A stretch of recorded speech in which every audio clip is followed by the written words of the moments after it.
André Gide, les faux monnayeurs. Deuxième partie, ça se fait. Chapitre 1. De Bernard à Olivier. Lundi. Cher vieux, que je te dise d'abord que j'ai séché le bachot.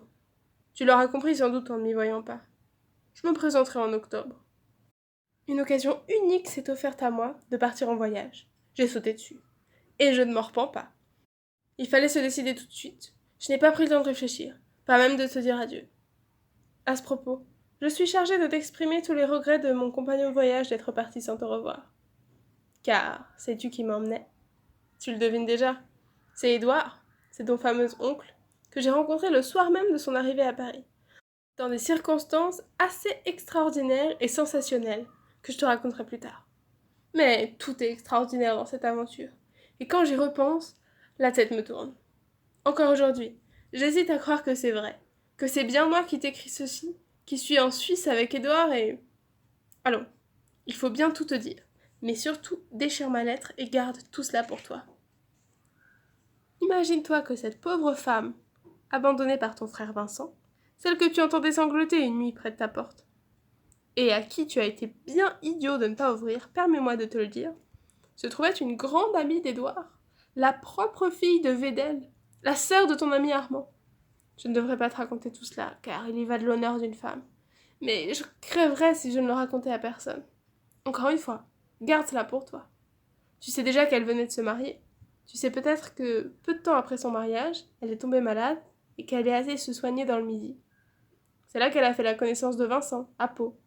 Tu sais peut-être encore cela. Mais ce que tu ne sais pas, c'est que cette rencontre a eu des suites. Oui, mon vieux, ton sacré maladroit de frère lui a fait un enfant. Elle est revenue enceinte à Paris, où elle n'a plus osé reparaître devant ses parents. Encore moins osait-elle rentrer au foyer conjugal.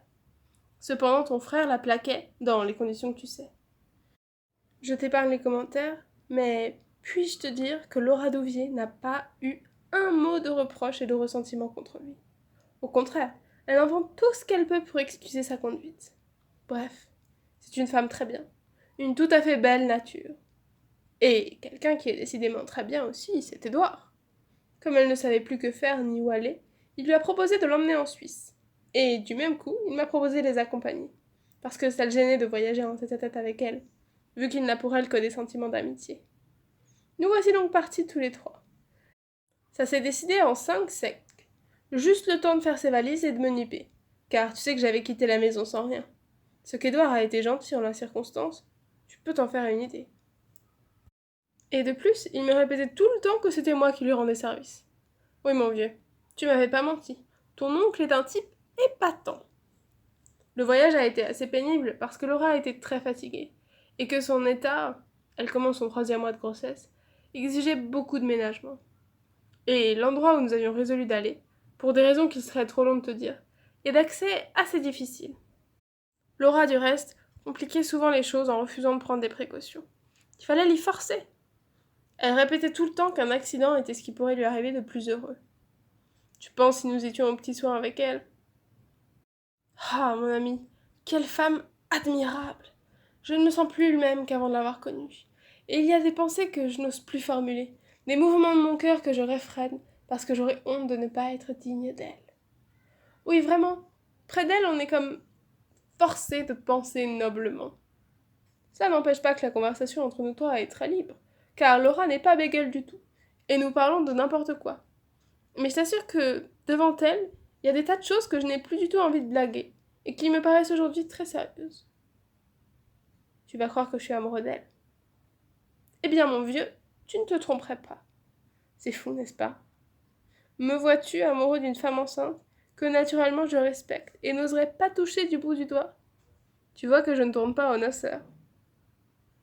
Quand nous sommes arrivés à Sasfé, après des difficultés sans nombre, nous avions pris une chaise à porteur pour Laura, car les voitures ne parviennent pas jusqu'ici. L'hôtel n'a pu nous offrir que 2 chambres, une grande à 2 lits et une petite, qu'il a été convenu devant l'hôtelier que je prendrais. Car, pour cacher son identité, Laura passe pour la femme d'Édouard. Mais chaque nuit, c'est elle qui occupe la petite chambre et je vais retrouver Édouard dans la sienne. Chaque matin, c'est tout un trimballement pour donner le change au domestique. Heureusement, les 2 chambres communiquent, ce qui simplifie. Voilà 6 jours que nous sommes ici. Je ne t'ai pas écrit plus tôt parce que j'étais d'abord trop désorientée, et qu'il fallait que je me mette d'accord avec moi-même. Je commence seulement à m'y reconnaître. Nous avons déjà fait, Édouard et moi, quelques petites courses de montagne, très amusantes. Mais, à vrai dire, ce pays ne me plaît pas beaucoup. À Édouard non plus. Il trouve le paysage déclamatoire. C'est tout à fait ça. Ce qu'il y a de meilleur ici, c'est l'air qu'on y respire. Un air vierge et qui vous purifie les poumons. Et puis, nous ne voulons pas laisser Laura trop longtemps seule, car il va sans dire qu'elle ne peut pas nous accompagner. La société de l'hôtel est assez divertissante. Il y a des gens de toutes les nationalités. Nous fréquentons surtout une doctoresse polonaise qui passe ici ses vacances avec sa fille et un petit garçon qu'on lui a confié. C'est même pour retrouver cet enfant que nous sommes venus jusqu'ici. Il a une sorte de maladie nerveuse que la doctoresse soigne selon une méthode toute nouvelle. Mais ce qui fait le plus de bien au petit, très sympathique ma foi, c'est d'être amoureux fou de la fille de la doctoresse, de quelques années plus âgée que lui, et qui est bien la plus jolie créature que j'ai vue de ma vie. Du matin au soir, ils ne se quittent pas. Ils sont si gentils tous les deux ensemble que personne ne songe à les blaguer. Je n'ai pas beaucoup travaillé, et pas ouvert un livre depuis mon départ, mais beaucoup réfléchi. La conversation d'Édouard est d'un intérêt prodigieux. Il ne me parle pas beaucoup directement, bien qu'il affecte de me traiter en secrétaire. Mais je l'écoute causer avec les autres, avec Laura surtout, à qui il aime raconter ses projets. Tu ne peux pas te rendre compte de quel profit cela est pour moi. Certains jours, je me dis que je devrais prendre des notes, mais je crois que je retiens tout. Certains jours, je te souhaite éperdument. Je me dis que c'est toi qui devrais être ici. Mais je ne puis regretter ce qui m'arrive, ni souhaiter y rien changer. Dis-toi bien que je n'oublie pas que c'est grâce à toi que je connais Édouard, et que je te dois mon bonheur. Quand tu me reverras, je crois que tu me trouveras changé. Mais je ne te perds pas moins, et plus profondément que jamais, ton ami. Mercredi. PS. Nous rentrons à l'instant d'une course énorme. Ascension de l'Alalin. Guide encordé avec nous, glaciers, précipices, avalanches, etc. Couché dans un refuge au milieu des neiges, empilé avec d'autres touristes. Inutile de dire que nous n'avons pas fermé l'œil de la nuit. Le lendemain, départ avant l'aube. Eh bien, mon vieux, je ne dirai plus de mal de la Suisse. Quand on est là-haut, qu'on a perdu de vue toute culture, toute végétation, tout ce qui rappelle l'avarice et la sottise des hommes, on a envie de chanter, de rire, de pleurer, de voler, de piquer une tête en plein ciel ou de se jeter à genoux. Je t'embrasse. Bernard. Bernard était beaucoup trop spontané, trop naturel, trop pur. Il connaissait trop mal Olivier pour se douter du flot de sentiments hideux que cette lettre allait soulever chez celui-ci. Une sorte de raz-de-marée où se mêlaient du dépit, du désespoir et de la rage. Il se sentait à la fois supplanté dans le cœur de Bernard et dans celui d'Édouard. L'amitié de ces deux amis évinçait la sienne. Une phrase surtout de la lettre de Bernard le torturait, que Bernard n'aurait jamais écrite s'il avait pressenti tout ce qu'Olivier y pourrait voir. Dans la même chambre, se répétait-il, et l'abominable serpent de la jalousie se déroulait et se tordait en son cœur. Ils couchent dans la même chambre? Que n'imaginait-il pas aussitôt? Son cerveau s'emplissait de visions impures qu'il n'essayait même pas de chasser.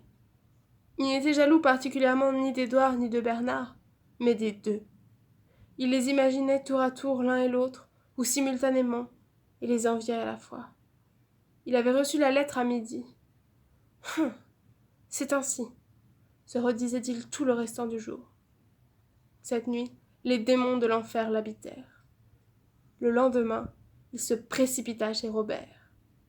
Le comte de Passavant l'attendait. Chapitre 2. Journal d'Édouard. Je n'ai pas eu de mal à trouver le petit Boris. Le lendemain de notre arrivée, il s'est amené sur la terrasse de l'hôtel et a commencé de regarder les montagnes à travers une longue vue montée sur pivot, mise à la disposition des voyageurs. Je l'ai reconnu tout de suite. Une fillette, un peu plus grande que Boris, l'a bientôt rejoint. J'étais installée tout près, dans le salon dont la porte-fenêtre restait ouverte, et ne perdais pas un mot de leur conversation. J'avais grande envie de lui parler. Mais j'ai cru plus prudent d'entrer d'abord en relation avec la mère de la petite fille, une doctoresse polonaise à qui Boris a été confié, et qui le surveille de très près. La petite Bronia est exquise. Elle doit avoir 15 ans. Elle porte en hâte d'épais cheveux blonds qui descendent jusqu'à sa taille. Son regard et le son de sa voix semblent plutôt angéliques qu'humains. Je transcris les propos de ces deux enfants. Boris, maman préfère que nous ne touchions pas à la lorgnette. Tu ne veux pas venir te promener? Oui, je veux bien, non, je ne veux pas. Les deux phrases contradictoires étaient dites d'une seule haleine.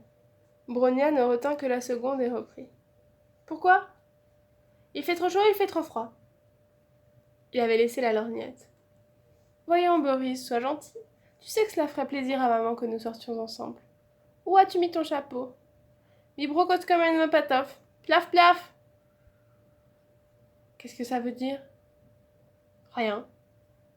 Alors pourquoi le dis-tu? Pour que tu ne comprennes pas. Si ça ne veut rien dire, ça m'est égal de ne pas comprendre. Mais si ça voulait dire quelque chose, tu ne comprendrais tout de même pas. Quand on parle, c'est pour se faire comprendre. Veux-tu, nous allons jouer à faire des mots pour nous deux seulement les comprendre. Tâche d'abord de bien parler français. Ma maman, elle, parle le français, l'anglais, le romain, le turc, le polonais, l'italoscope, l'espagnol, le peruquois et l'oxyxitou. Tout ceci dit très vite dans une sorte de fureur lyrique. Bronia se mit à rire. Boris, pourquoi est-ce que tu racontes tout le temps des choses qui ne sont pas vraies? Pourquoi est-ce que tu ne crois jamais ce que je raconte? Je crois ce que tu me dis quand c'est vrai. Comment sais-tu quand c'est vrai? Moi, je t'ai bien cru l'autre jour quand tu m'as parlé des anges. Dis Bronia, tu crois que si je priais très fort, moi aussi je les verrais? Tu les verras peut-être si tu perds l'habitude de mentir, et si Dieu veut bien te les montrer. Mais Dieu ne te les montrera pas si tu pries seulement pour les voir. Il y a beaucoup de choses très belles que nous verrions si nous étions moins méchants. Bronia, toi tu n'es pas méchante, c'est pour ça que tu peux voir les anges. Moi je serai toujours un méchant. Pourquoi est-ce que tu ne cherches pas à ne plus l'être? Veux-tu que nous allions tous les deux jusqu'à... Ici l'indication d'un lieu que je ne connaissais pas. Et là, tous les deux, nous prierons Dieu et la Sainte Vierge de t'aider à ne plus être méchant. Oui, non. Écoute, on va prendre un bâton. Tu tiendras à bout et moi à l'autre. Je vais fermer les yeux et je te promets de les rouvrir que quand on sera arrivé là-bas. Ils s'éloignèrent un peu. Et tandis qu'ils descendaient les marches de la terrasse, j'entendis encore Boris. Oui, non, pas ce bout-là. Attends, je les suis. Pourquoi? J'y ai touché. Madame Sofroniska s'est approchée de moi, comme j'achevais seul mon déjeuner du matin, et que précisément je cherchais un moyen de l'aborder. Je fus surpris de voir qu'elle tenait mon dernier livre à la main. Elle m'a demandé, en souriant de la manière la plus affable, si c'était bien à l'auteur qu'elle avait le plaisir de parler. Puis aussitôt s'est lancée dans une longue appréciation de mon livre. Son jugement, louange et critique, m'a paru plus intelligent que ceux que j'ai coutume d'entendre, encore que son point de vue ne soit rien moins que littéraire. Elle m'a dit s'intéresser presque exclusivement aux questions de psychologie et à ce qui peut éclairer d'un jour nouveau l'âme humaine. Mais combien rare, a-t-elle ajouté, les poètes, dramaturges ou romanciers qui savent ne point se contenter d'une psychologie toute faite. La seule, lui ai-je dit, qui puisse contenter les lecteurs. Le petit Boris lui a été confié pour les vacances par sa mère. Je me suis gardée de lui laisser paraître les raisons que j'avais de m'intéresser à lui. Il est très délicat, m'a dit madame Sofroniska. La société de sa mère ne lui vaut rien. Elle parlait de venir à Saspé avec nous, mais je n'ai accepté de m'occuper de l'enfant que si elle l'abandonnait complètement à mes soins. Sinon, je n'aurais pu répondre de ma cure. Songez, monsieur, a-t-elle continué, qu'elle entretient ce petit dans un état d'exaltation continuelle, qui favorise chez lui l'éclosion des pires troubles nerveux. Depuis la mort du père, cette femme doit gagner sa vie. Elle n'était que pianiste, et, je dois dire, une exécutante incomparable. Mais son jeu, trop subtil, ne pouvait plaire au grand public. Elle s'est décidée à chanter dans les concerts, dans les casinos, à monter sur les planches. Elle emmenait Boris dans sa loge. Je crois que l'atmosphère factice du théâtre a beaucoup contribué à déséquilibrer cet enfant. Sa mère l'aime beaucoup, mais à vrai dire, il serait souhaitable qu'il ne vécût plus avec elle. Qu'a-t-il au juste? Ai-je demandé. Elle se mit à rire. C'est le nom de sa maladie que vous voulez savoir? Vous seriez bien avancé quand je vous aurais dit un beau nom savant. Dites-moi simplement ce dont il souffre. Il souffre d'une quantité de petits troubles, de tics, de manies, qui font dire c'est un enfant nerveux, que l'on soigne d'ordinaire par le repos au grand air et par l'hygiène. Il est certain qu'un organisme robuste ne laisserait pas à ces troubles la licence de se produire. Mais si la débilité les favorise, elle ne les cause pas précisément. Je crois qu'on peut toujours trouver leur origine dans un premier ébranlement de l'être, dû à quelque événement qu'il qu'importe de découvrir. Le malade, dès qu'il devient conscient de cette cause, est à moitié guéri. Mais cette cause, le plus souvent, échappe à son souvenir. On dirait qu'elle se dissimule dans l'ombre de la maladie. C'est derrière cet abri que je la cherche, pour la ramener en plein jour. Je veux dire, dans le champ de la vision. Je crois qu'un regard clair nettoie la confiance, comme un rayon de lumière purifie une eau infectée. Je racontais à Sophroniska la conversation que j'avais surprise la veille, et d'après laquelle il me paraissait que Boris était loin d'être guéri.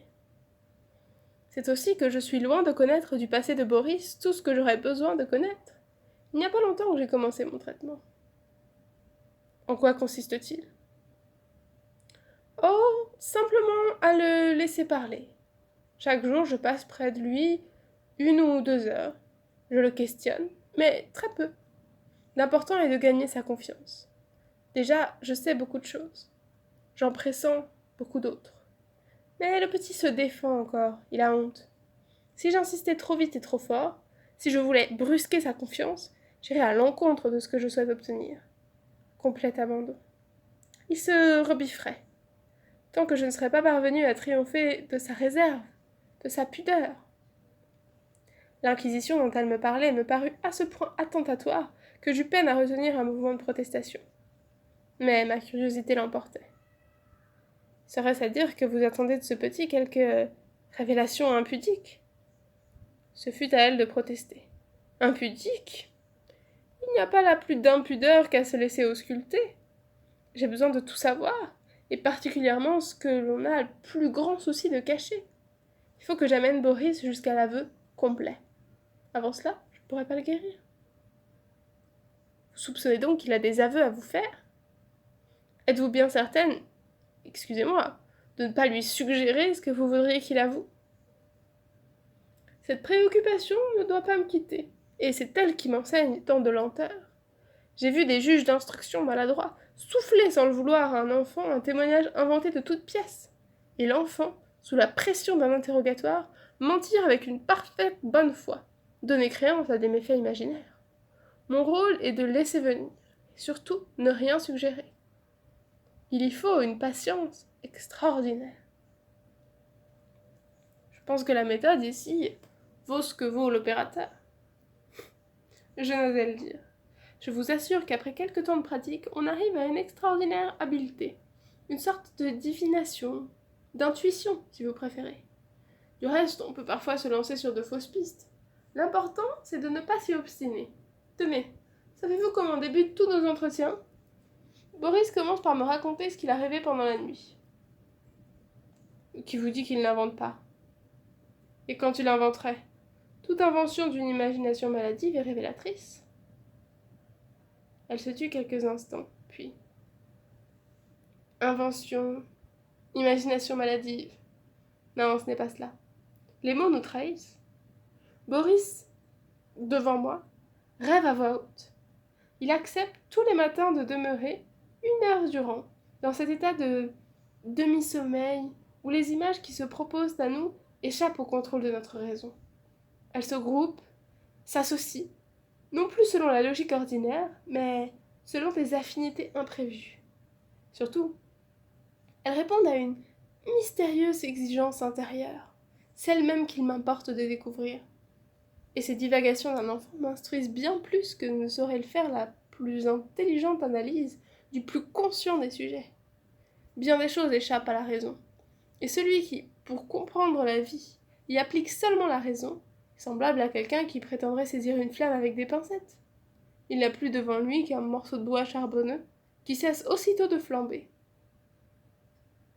Elle s'arrêta de nouveau et commença à feuilleter mon livre. Comme vous entrez donc peu avant dans l'âme humaine, s'écria-t-elle. Puis elle ajouta brusquement en riant. Oh, je ne parle pas de vous spécialement. Quand je dis vous, j'entends les romanciers. La plupart de vos personnages semblent bâtis sur pilotis. Ils n'ont ni fondation ni sous-sol. Je crois vraiment qu'on trouve plus de vérité chez les poètes. Tout ce qui n'est créé que par la seule intelligence est faux. Mais je ne parle ici de ce qui ne me regarde pas.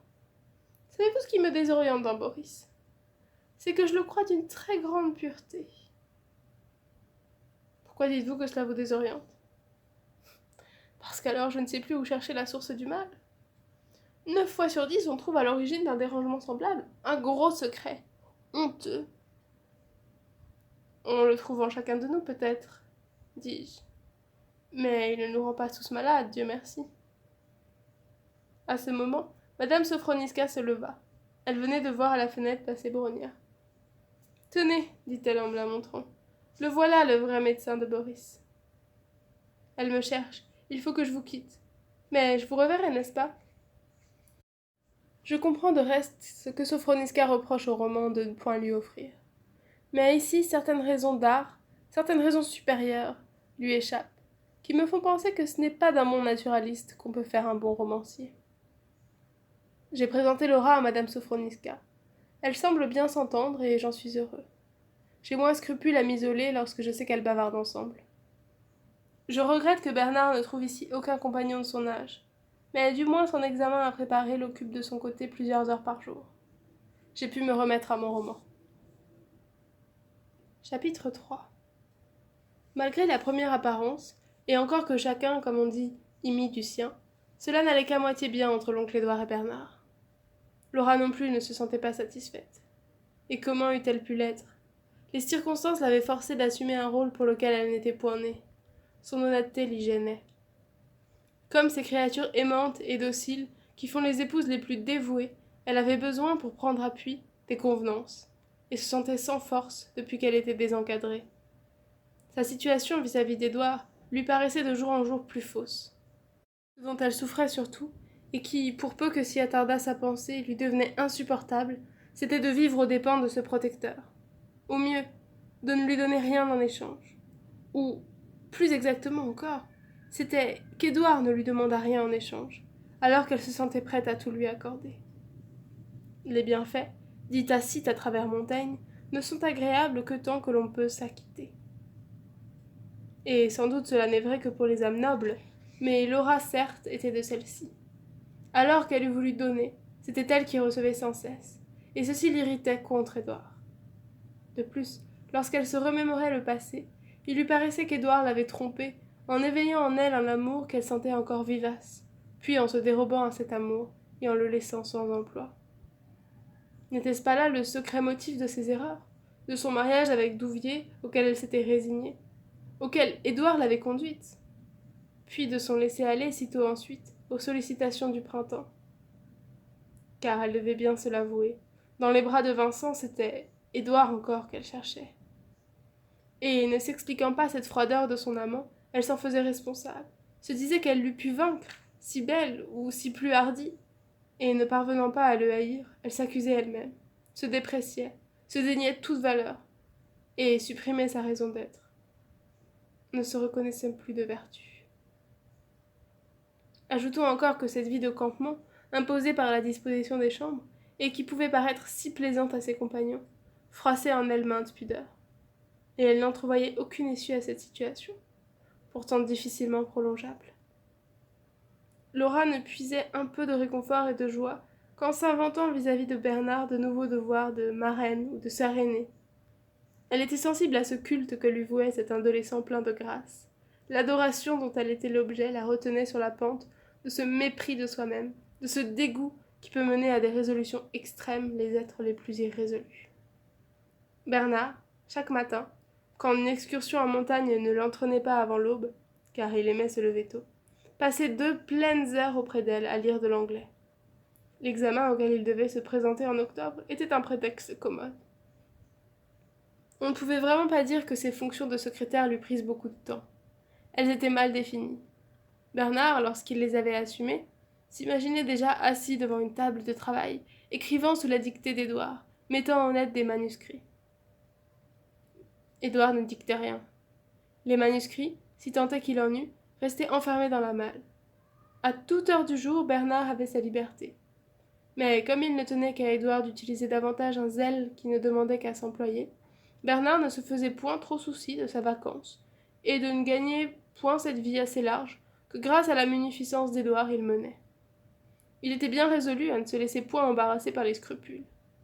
Il croyait, je n'ose dire à la Providence, mais bien du moins à son étoile, qu'un certain bonheur lui était dû, tout comme l'air aux poumons qui le respirent.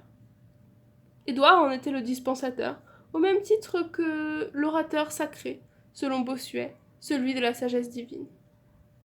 Au surplus, le régime présent, Bernard le tenait pour provisoire, pensant bien se pouvoir acquitter un jour, et dès qu'il aurait monnayé les richesses dont il soupesait en son cœur l'abondance. Ce qui le dépitait plutôt, c'est qu'Édouard ne fit point appel à certains dons qu'il sentait en lui, et qu'il ne retrouvait pas dans Édouard. Il ne sait pas m'utiliser, pensait Bernard, qui ravalait son amour-propre, et sagement ajoutait aussitôt « Tant pis ».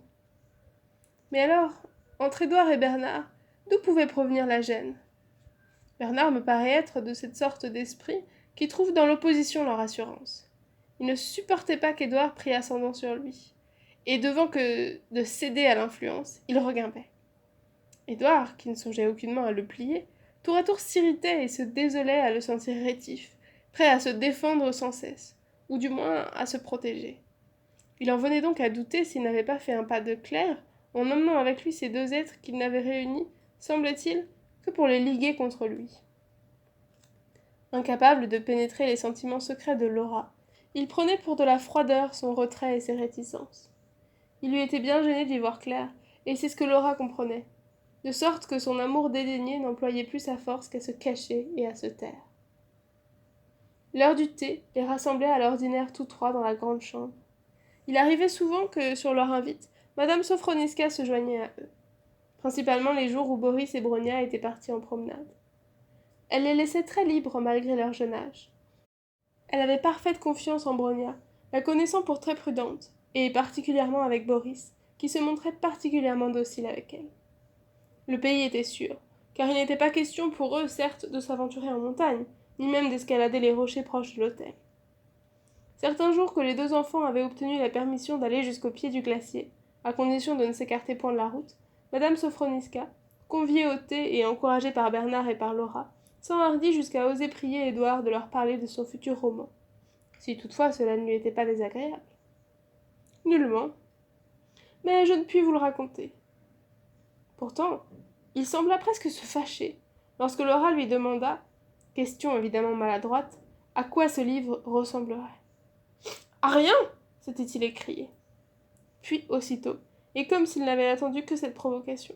« Pourquoi refaire ce que d'autres que moi ont déjà fait ? Ou ce que j'ai déjà fait moi-même, que d'autres que moi pourraient faire ?»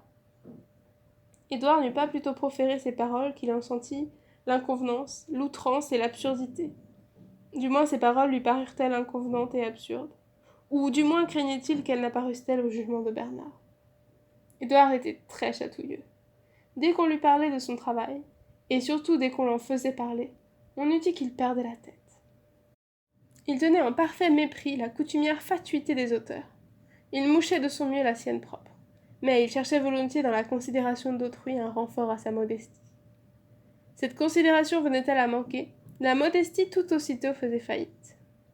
L'estime de Bernard lui importait extrêmement. Était-ce pour la conquérir qu'Édouard, aussitôt devant lui, laissait son Pégase piaffer? Le meilleur moyen pour la perdre. Édouard le sentait bien. Il se le disait et se le répétait, mais en dépit de toute résolution, sitôt devant Bernard, il agissait tout autrement qu'il eût voulu, et parlait d'une manière qu'il jugeait tout aussitôt absurde, et qu'il était en vérité. À quoi l'on aurait pu penser qu'il l'aimait ? Mais non, je ne crois pas. Pour obtenir de nous la grimace, aussi bien que beaucoup d'amour, un peu de vanité suffit. Est-ce parce que, de tous les genres littéraires, discourait Édouard, le roman reste le plus libre, le plus lawless ? Est-ce pour cela, par peur de cette liberté même, car les artistes qui soupirent le plus après la liberté sont les plus affolés souvent, dès qu'ils l'obtiennent, que le roman, toujours, c'est si craintivement cramponné à la réalité. Et je ne parle pas seulement du roman français. Tout aussi bien que le roman anglais, le roman russe, si échappé qu'il soit de la contrainte, s'asservit à la ressemblance. Le seul progrès qu'il envisage, c'est de se rapprocher encore plus du naturel. Il n'a jamais connu le roman, cette formidable érosion des contours dont parle Nietzsche, et ce volontaire écartement de la vie qui permirent le style aux œuvres des dramaturges grecs, par exemple, ou aux tragédies du XVIIe siècle français. Connaissez-vous rien de plus parfait et de plus profondément humain que ces œuvres? Mais, précisément, cela n'est humain que profondément. Cela ne se pique pas de le paraître, ou du moins de paraître réel. Cela demeure une œuvre d'art. Édouard s'était levé, et par grande crainte de paraître faire un cours, tout en parlant il versait le thé, puis allait et venait, puis pressait un citron dans sa tasse, mais tout de même continuait. Parce que Balzac était un génie, et parce que tout génie semble apporter à son art une solution définitive et exclusive, on a décrété que le propre du roman était de faire concurrence à l'état civil. Balzac avait édifié son œuvre, mais il n'avait jamais prétendu codifier le roman. Son article sur Stendhal le montre bien. Concurrence à l'état civil. Comme s'il n'y avait déjà pas suffisamment de magots et paltoqués sur la terre. Qu'ai-je à faire de l'état civil? L'état, c'est moi. L'artiste, civil ou pas, mon œuvre prétend ne concurrencer rien. Édouard, qui se chauffait, un peu factissement peut-être, se rassit. Il affectait de ne regarder point Bernard, mais c'était pour lui qu'il parlait. Seul avec lui, il n'aurait rien su dire. Il était reconnaissant à ces deux femmes de le pousser. Parfois, il me paraît que je n'admire en littérature rien tant que, par exemple, dans Racine, la discussion entre Mithridate et ses fils, où l'on sait parfaitement bien que jamais un père et ses fils n'ont pu parler de la sorte, et où néanmoins, et je devrais dire d'autant plus, tous les pères et tous les fils peuvent se reconnaître. En localisant et en spécifiant, on restreint. Il n'y a de vérité psychologique que particulière, il est vrai, mais il n'y a d'art que général. Tout le problème est là, précisément. Exprimer le général par le particulier. Faire exprimer par le particulier le général. Vous permettez que j'allume ma pipe? Faites donc, dit Sophronisca. Eh bien, je voudrais un roman qui serait à la fois aussi vrai et aussi éloigné de la réalité, aussi particulier et aussi général à la fois, aussi humain et aussi fictif qu'Athalie, que Tartuffe ou que Cinna. Et le sujet de ce roman? Il n'en a pas, repartit Édouard brusquement. Et c'est là ce qu'il a de plus étonnant peut-être. Mon roman n'a pas de sujet. Oui, je sais bien, ça a l'air stupide ce que je dis là. Mettons, si vous préférez, qu'il n'y aura pas un sujet. Une tranche de vie, disait l'école naturaliste. Le grand défaut de cette école, c'est de couper sa tranche toujours dans le même sens. Dans le sens du temps, en longueur. Pourquoi pas en largeur? Ou en profondeur? Pour moi, je voudrais ne pas couper du tout.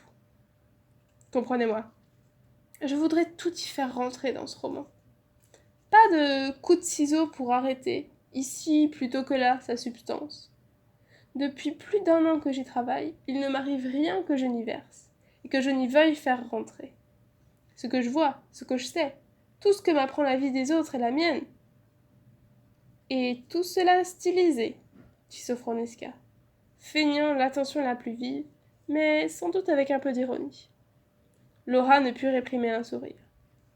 Édouard haussa légèrement les épaules et reprit. Et ce n'est même pas cela que je veux faire. Ce que je veux, c'est présenter d'une part la réalité, présenter d'autre part cet effort pour la styliser, dont je vous parlais tout à l'heure. Mon pauvre ami, vous ferez mourir d'ennui vos lecteurs, dit Laura. Ne pouvant plus cacher son sourire, elle avait pris le parti de rire vraiment. Pas du tout. Pour obtenir cet effet, suivez-moi. J'invente un personnage de romancier, que je pose en figure centrale. Et le sujet du livre, si vous voulez, C'est précisément la lutte entre ce que lui offre la réalité et ce que lui prétend en faire. Si, j'entrevois, dit poliment Sophroniska, que le rire de Laura était bien près de gagner. Ce pourrait être assez curieux. Mais vous savez, dans les romans, c'est toujours dangereux de présenter des intellectuels.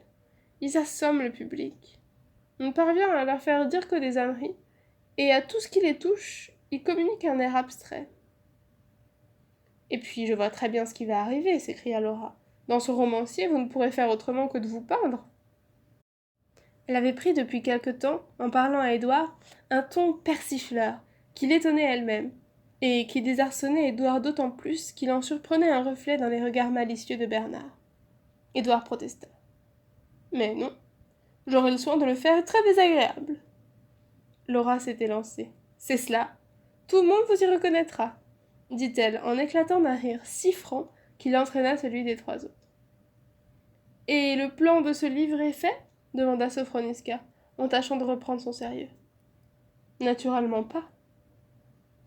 Comment naturellement pas? Vous devriez comprendre qu'un plan, pour un livre de ce genre, est essentiellement inadmissible. Tout y serait faussé si j'y décidais rien par avance. J'attends que la réalité me le dicte. Mais je croyais que vous vouliez vous écarter de la réalité. Mon romancier voudra s'en écarter, mais moi, je l'y ramènerai sans cesse.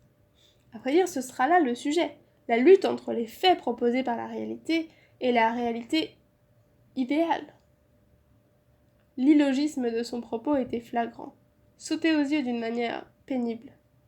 Il apparaissait clairement que, sous son crâne, Édouard abritait deux exigences inconciliables, et qu'il s'usait à les vouloir accorder.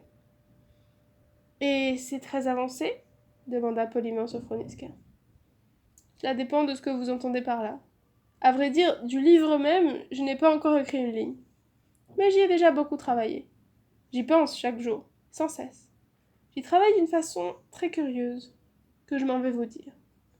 Sur un carnet, je note au jour le jour l'état de ce roman dans mon esprit.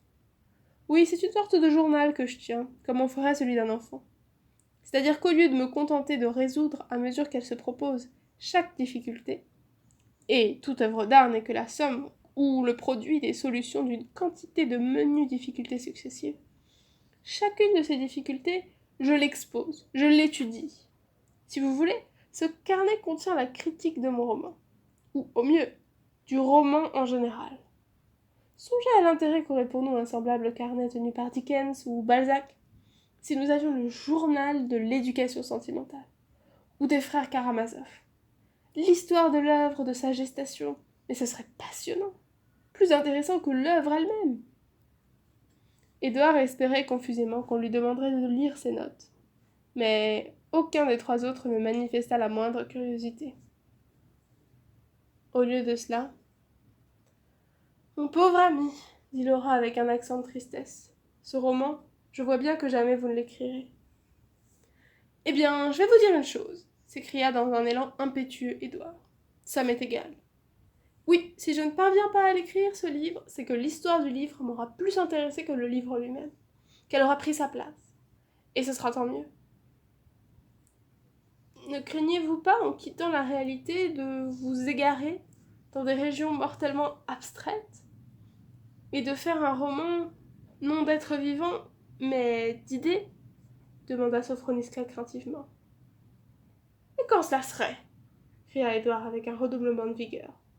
À cause des maladroits qui s'y sont fourvoyés, devons-nous condamner le roman d'idées?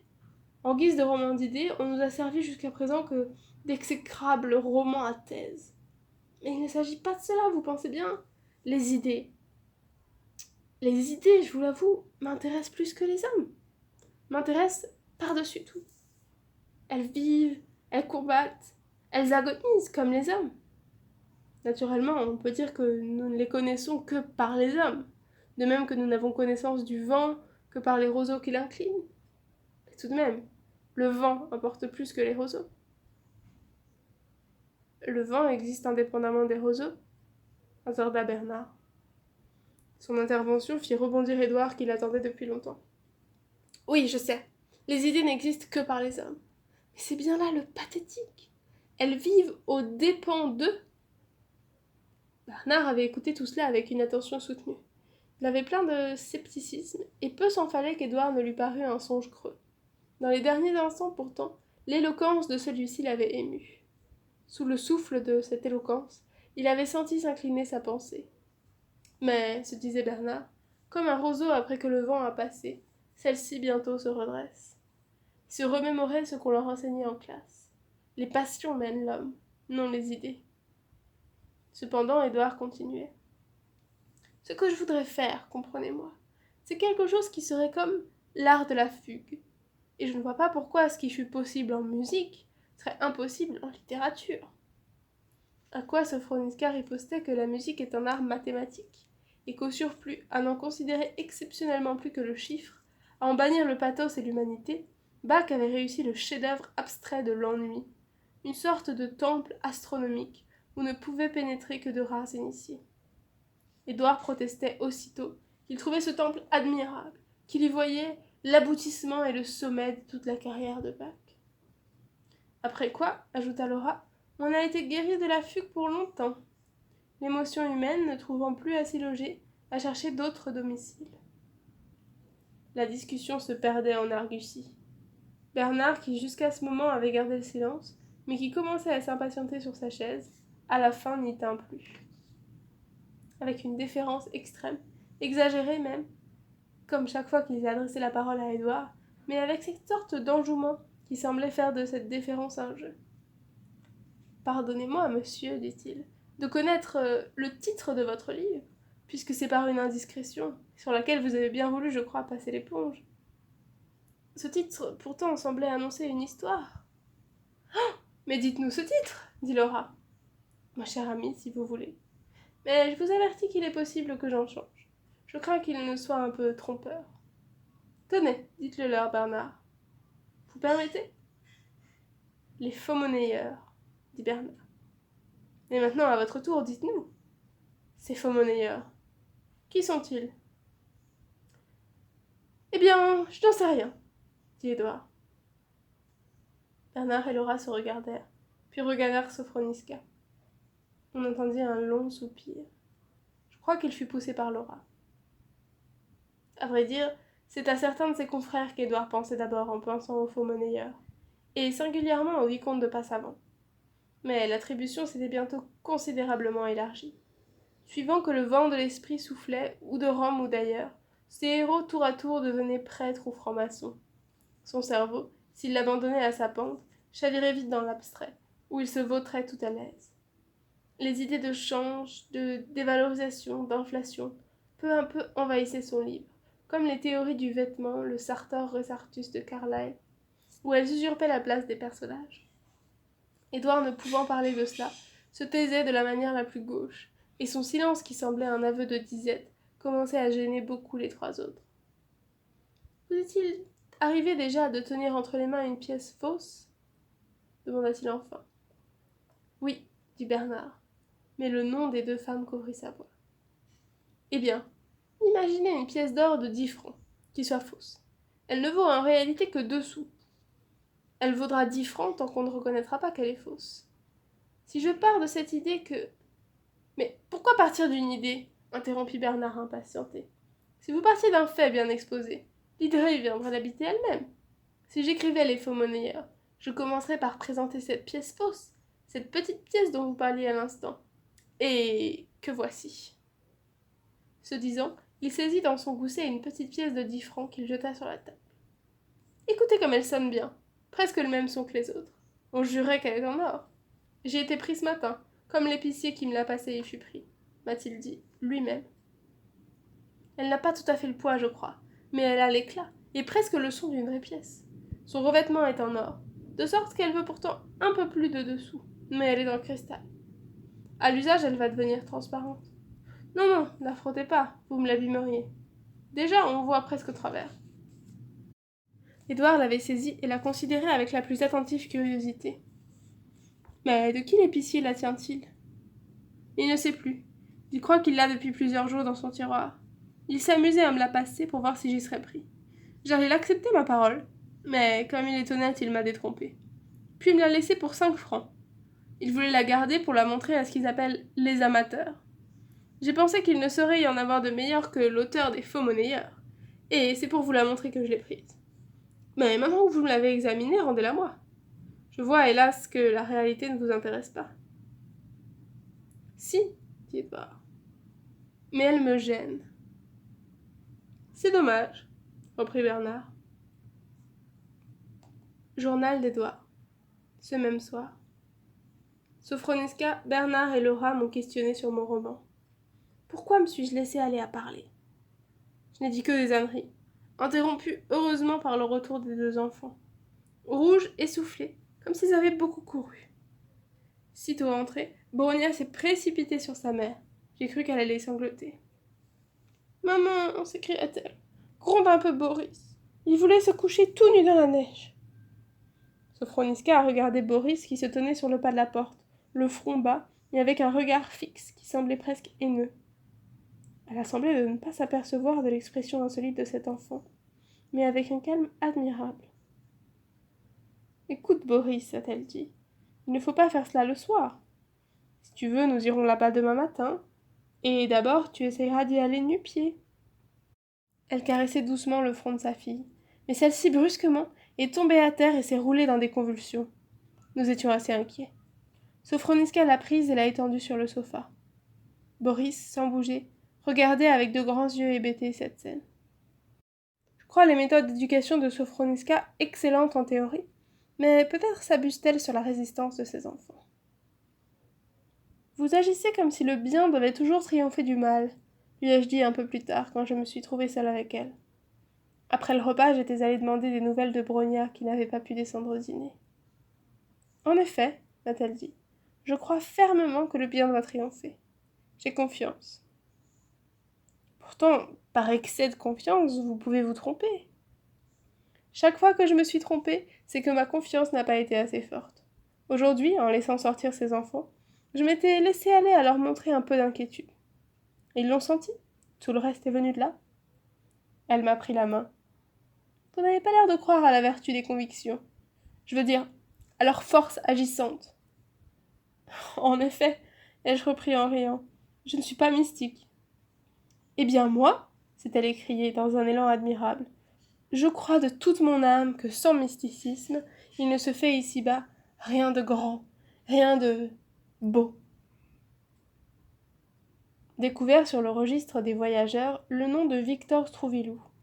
D'après les renseignements du patron de l'hôtel, il a dû quitter Saas-Fee l'avant-veille de notre arrivée, après être resté ici près d'un mois. J'aurais été curieux de le revoir. Sophroniska l'a sans doute fréquenté. Il faudra que je l'interroge. Chapitre 4.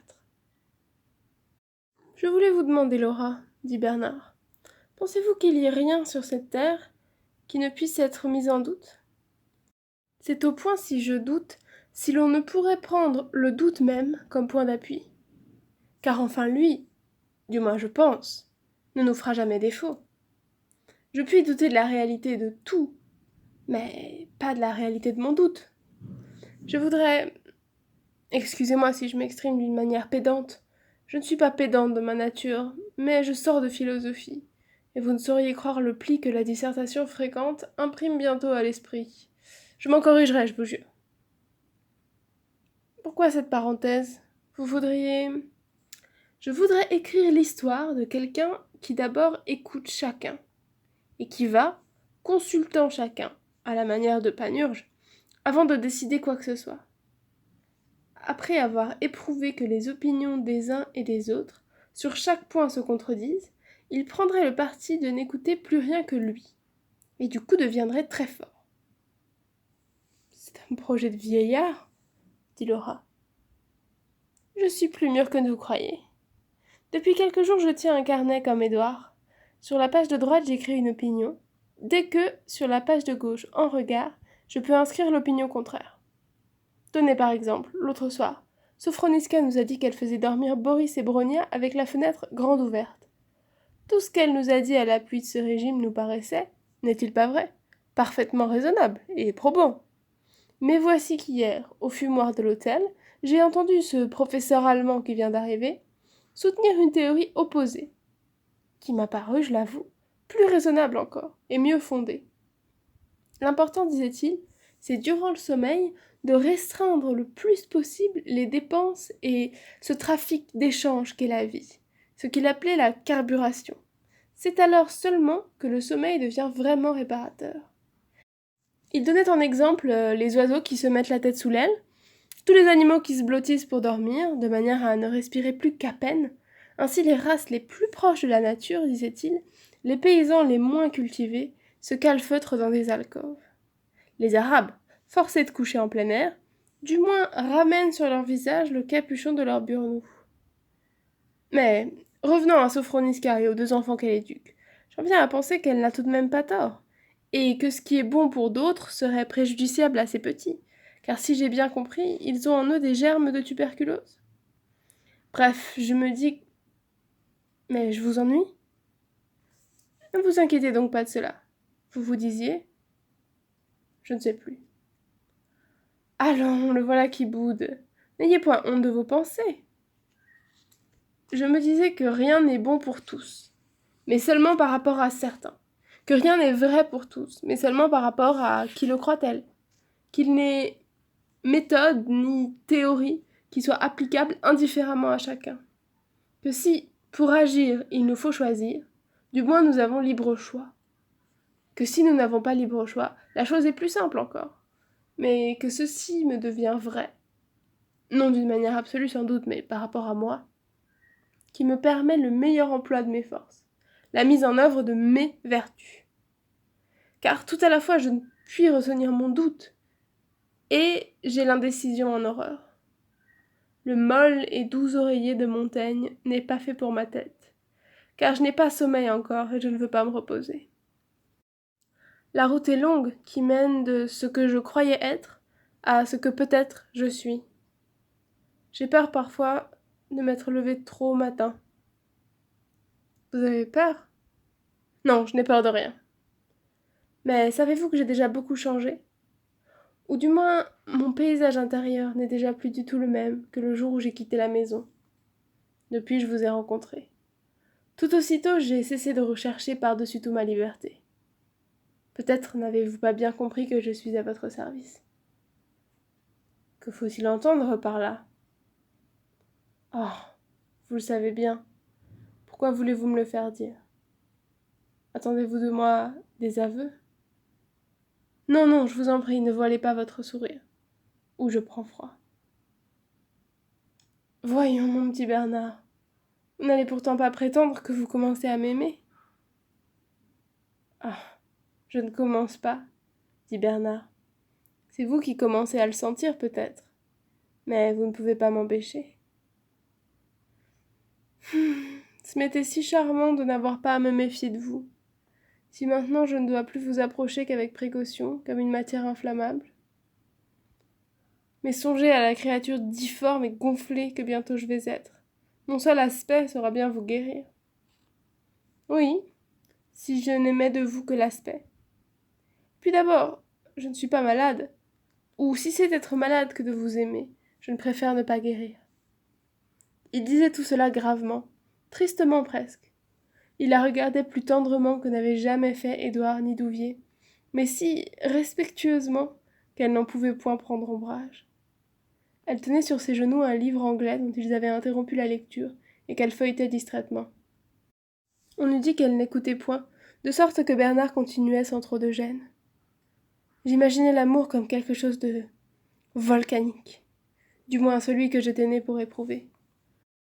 Oui, vraiment, je croyais ne pouvoir aimer que d'une manière sauvage, dévastatrice, à la Byron. Comme je me connaissais mal. C'est vous, Laura, qui m'avez fait me connaître. Si différent de celui que je croyais que j'étais. Je jouais un affreux personnage, m'efforçais de lui ressembler. Quand je songe à la lettre que j'écrivais à mon faux père avant de quitter la maison, j'ai grand honte, je vous assure. Je me prenais pour un révolté, un outlaw, qui foule aux pieds tout ce qui fait obstacle à son désir. Et voici que près de vous, je n'ai même plus de désir. J'aspirais à la liberté comme à un bien suprême, et je n'ai pas plutôt été libre que je me suis soumis à vos... Oh, Si vous saviez ce que c'est enrageant d'avoir dans la tête des tas de phrases de grands auteurs qui viennent irrésistiblement sur vos lèvres quand on veut exprimer un sentiment sincère. Ce sentiment est si nouveau pour moi qu'il n'a pas su encore inventer son langage. Mettons que ce ne soit pas de l'amour, puisque ce mot-là vous déplaît, que ce soit de la dévotion. On dirait qu'à cette liberté, qui me paraissait jusqu'alors infinie, vos lois ont tracé des limites. On dirait que tout ce qui s'agitait en moi de turbulent, d'informe, danse une ronde harmonieuse autour de vous. Si quelqu'une de mes pensées vient à s'écarter de vous, je la quitte. Laura, je ne vous demande pas de m'aimer. Je ne suis rien encore qu'un écolier. Je ne vaux pas votre attention. Mais tout ce que je veux faire à présent, c'est pour mériter un peu votre... Ah, le mot est hideux. Votre estime. Il s'était mis à genoux devant elle, et bien qu'elle eût un peu reculé sa chaise d'abord, Bernard touchait du front sa robe, les bras rejetés en arrière comme un signe d'adoration. Mais quand il sentit sur son front la main de Laura se poser, il saisit cette main sur laquelle il pressa ses lèvres. « Quel enfant vous êtes, Bernard ! Moi non plus je ne suis pas libre, dit-elle en retirant sa main.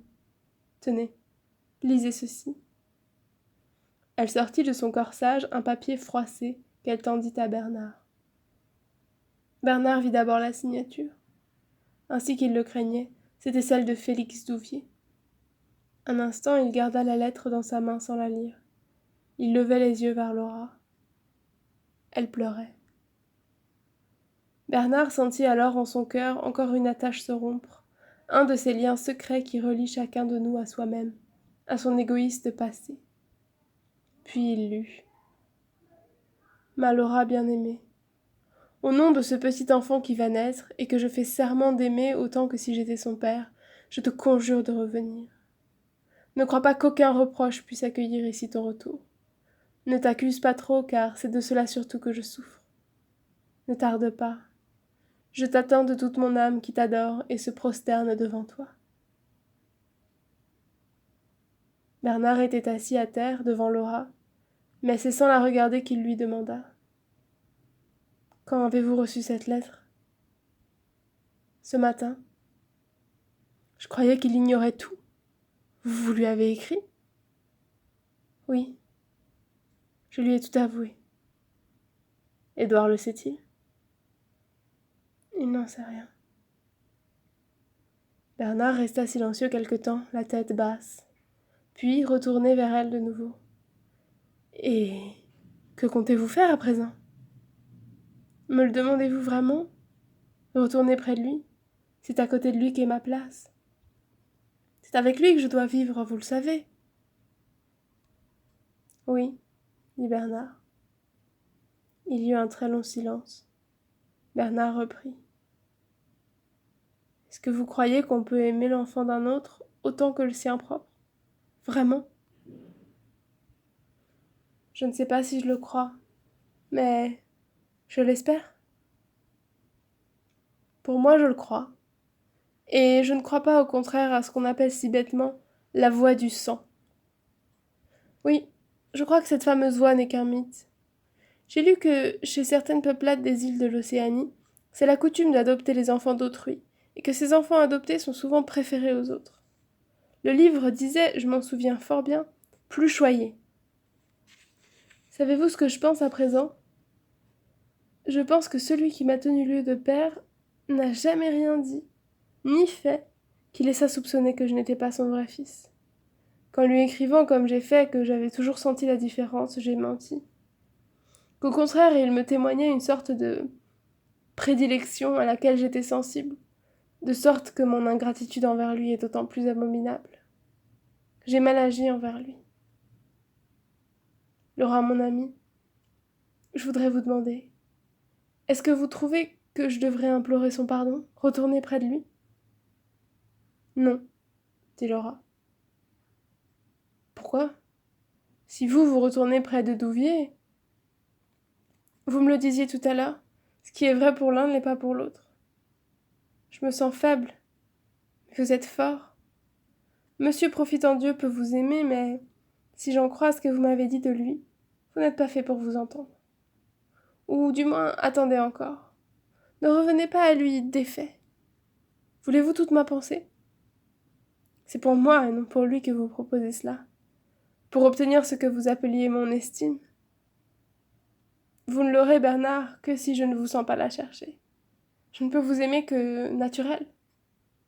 Laissez-moi le repentir. Il n'est pas fait pour vous, Bernard. J'en viens presque à aimer mon nom quand je l'entends sur votre bouche. Savez-vous ce dont j'avais le plus horreur là-bas? C'est du luxe.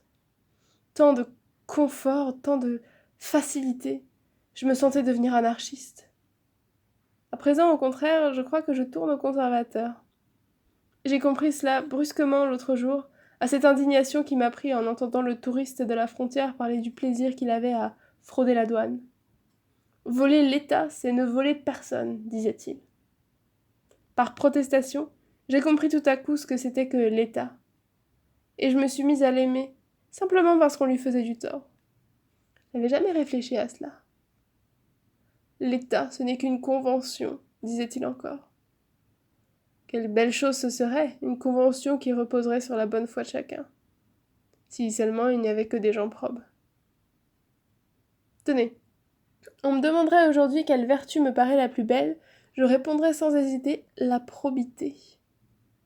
Oh Laura, je voudrais tout le long de ma vie, au moindre choc, rendre un son pur, probe, authentique. Presque tous les gens que j'ai connus sonnent faux. Valoir exactement ce qu'on paraît. Ne pas chercher à paraître plus qu'on ne vaut. On veut donner le change et l'on s'occupe tant de paraître qu'on finit par ne plus savoir qui l'on est. Mais, excusez-moi de vous parler ainsi. Je vous fais part de mes réflexions de la nuit. Vous pensiez à la petite pièce que vous nous montriez hier. Lorsque je partirai... Elle ne put achever sa phrase. Les larmes montaient à ses yeux, et, dans l'effort qu'elle fit pour les retenir, Bernard vit ses lèvres trembler. « Alors vous partirez, Laura ?» reprit-il tristement. « J'ai peur, lorsque je ne vous sentirai plus près de moi, de ne plus rien valoir. Que si peu. Mais dites, je voudrais vous demander, est-ce que vous partiriez? Auriez-vous écrit ces aveux si Édouard... Je ne sais comment dire. » Et tandis que Laura rougissait. Si Édouard valait davantage? Oh, ne protestez pas, je sais si bien ce que vous pensez de lui. Vous dites cela parce qu'hier vous avez surpris mon sourire tandis qu'il parlait. Vous êtes aussitôt persuadé que nous le jugions pareillement. Mais non, détrompez-vous. À vrai dire, je ne sais même pas ce que je pense de lui.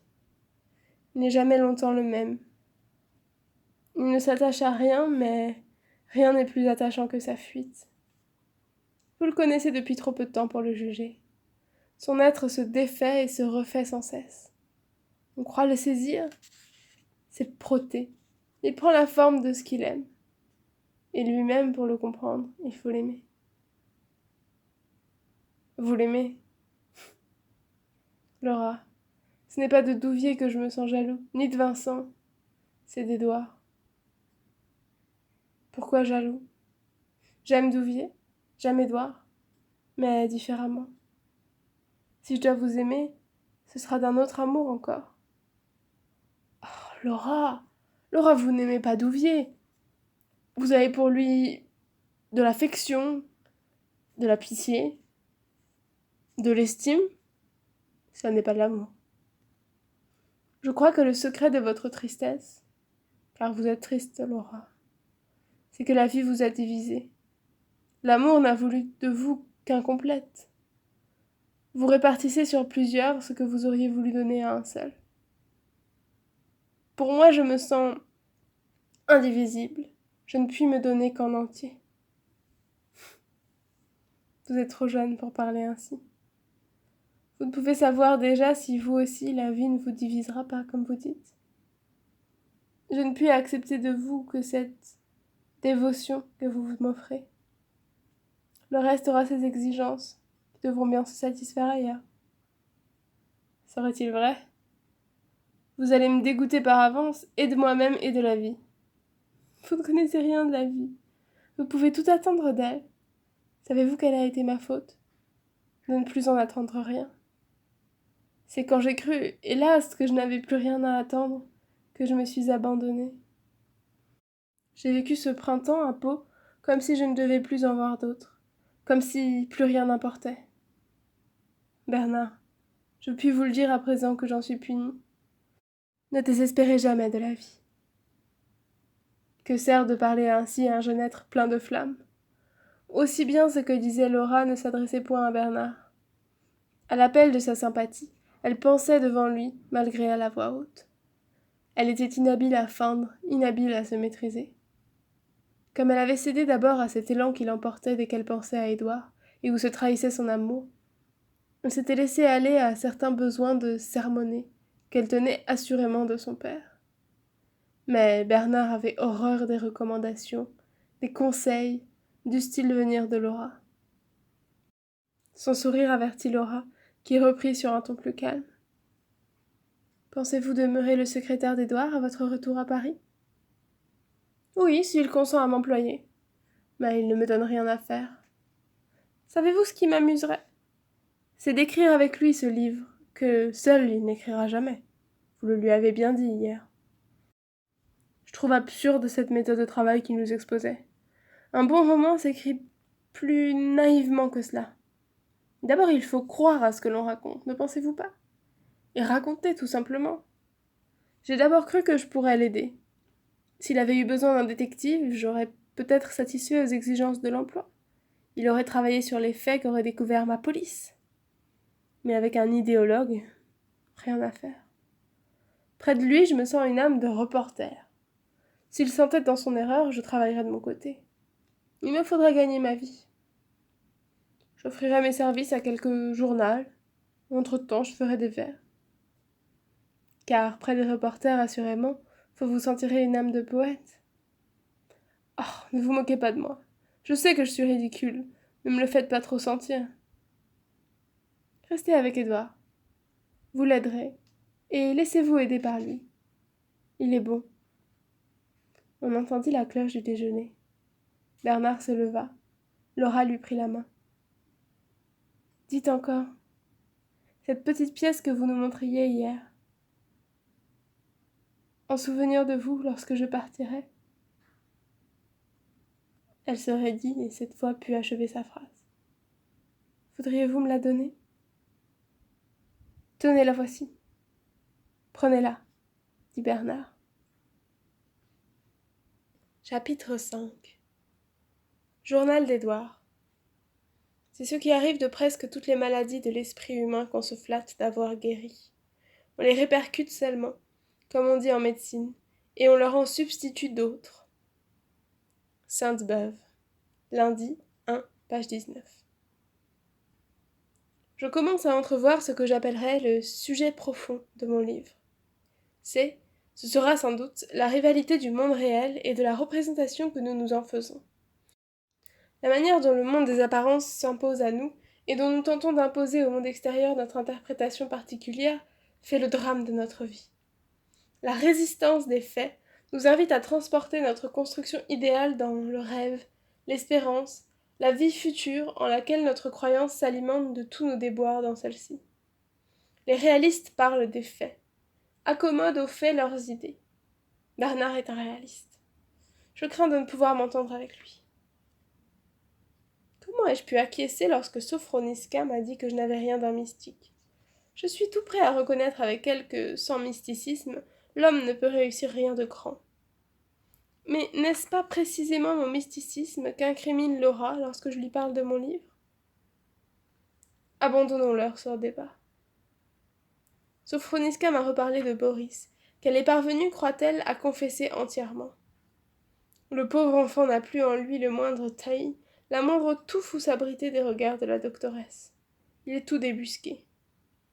Sophroniska étale au grand jour, démontée, les rouages les plus intimes de son organisme mental, comme un horloger les pièces de la pendule qu'il nettoie. Si après cela le petit ne sonne pas à l'heure, c'est à y perdre son latin. Voici ce que Sophroniska m'a raconté. Boris, vers l'âge de 9 ans, a été mis au collège à Varsovie. Il s'est lié avec un camarade de classe, un certain Baptistin Kraft, d'1 ou 2 ans plus âgé que lui, qu'il a initié à des pratiques clandestines, que ses enfants naïvement émerveillés croient être de la magie. C'est le nom qu'ils donnaient à leur vice, pour avoir entendu dire, ou lu, que la magie permet d'entrer mystérieusement en possession de ce que l'on désire, qu'elle illimite la puissance, etc. Ils croyaient de bonne foi avoir découvert un secret qui consola de l'absence réelle par la présence illusoire, et s'hallucinaient à plaisir, et s'extasiaient sur un vide que leur imagination surmenait, bondée de merveilles, à grand renfort de volupté. Il va sans dire que Sophroniska ne s'est pas servi de ces termes.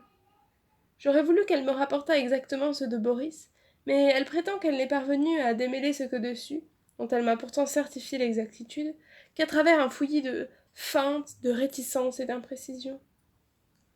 J'ai trouvé là l'explication que je cherchais depuis longtemps, a-t-elle ajouté, d'un bout de parchemin que Boris gardait toujours sur lui, enfermé dans un sachet qui pendait sur sa poitrine, à côté des médailles de sainteté que sa mère le force à porter, et sur lequel étaient 5 mots, en caractères majuscules, enfantins et soignés. 5 mots dont je lui demandais en vain la signification. Gaz, téléphone, 100 000 roubles. Mais ça ne veut rien dire, c'est de la magie, me répondait-il toujours quand je le pressais. C'est tout ce que je pouvais obtenir. Je sais à présent que ces mots énigmatiques sont de l'écriture du jeune Baptistin, grand maître et professeur de magie, qu'ils étaient pour ses enfants, ces 5 mots, comme une formule incantatoire, le sésame ouvre-toi, du paradis honteux où la volupté les plongeait. Boris appelait ce parchemin son talisman. J'avais eu déjà beaucoup de mal à le décider à me le montrer, et plus encore à s'en défaire. C'était au début de notre séjour ici, car je voulais qu'il s'en défît, comme je sais à présent qu'il s'était précédemment libéré déjà de ses mauvaises habitudes. J'avais l'espoir qu'avec ce talisman allaient disparaître les tics et les manies dont il souffre. Mais il s'y raccrochait, et la maladie s'y raccrochait comme à un dernier refuge. Vous dites pourtant qu'il s'était délivré de ses habitudes. La maladie nerveuse n'a commencé qu'ensuite. Elle est née sans aucun doute de la contrainte que Boris a dû exercer sur lui-même pour se libérer.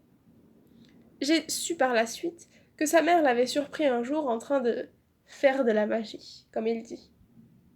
Pourquoi ne m'a-t-elle jamais parlé de cela? Par pudeur? Sans doute parce qu'elle le savait corriger. C'est absurde.